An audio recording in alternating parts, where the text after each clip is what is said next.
நாடு நாசமாக போயிடுச்சு. மிகவும் இதை மீட்டு எடுக்கணும்னா மிக விரைவில் இந்த தேர்தல் ஆணையர்கள்லாம் தூக்கி போடணும். இவரெல்லாம் 1ஆம் நம்பர் மொண்டமாரிகளை உட்கார வச்சுருக்காங்க. ஒரு புரட்சியை வெடிக்கணும். காங்கிரஸ் சார்பாக நானே முன்னெடுத்து நடத்துவேன். சத்தியமாக சொல்கிறேன். மீண்டும் ஒரு சுதந்திர போராட்டம் இங்கே தேவை. இவனுங்களை இப்படியே விட்டாலும் இந்த நாடு நாசமாக போயிடும். நான் இருக்கேன் உங்கள் பக்கம், நான் சேர்றேன் உங்கள் பக்கம். அர்ச்சனா செய்யறதுக்காக தான் மனு கொடுத்துருக்கேன். விரைவில் நடக்கும். ராகுல் காந்தி தலைமையில் ஏன்னா ஐயா 36 வருஷத்துக்கு மேலே ஆச்சு, பதவியிலேயே இல்லை. அவரை இன்னும் இளம் தலைவர்னு சொல்லிட்டு இருக்காதீங்க. அவரை கொண்டு வாங்க. அவர் ஒத்தையாக போராடிட்டு இருக்கார்.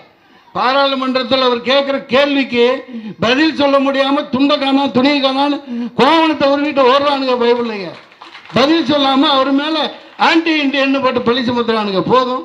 நோன்பு 17ஆம் நோன்பு என் மனைவி வேறு வலுக்கட்டாயப்படுத்தி கூப்பிட்டு வந்து எந்த வரமாட்டாங்க. அவன் யாரையோ கூட கூப்பிட்டு போகிறான். நோன்பு திறக்க நீ வாமா. அதுக்காக நான் யாரையும் குறை சொல்ல வரலை.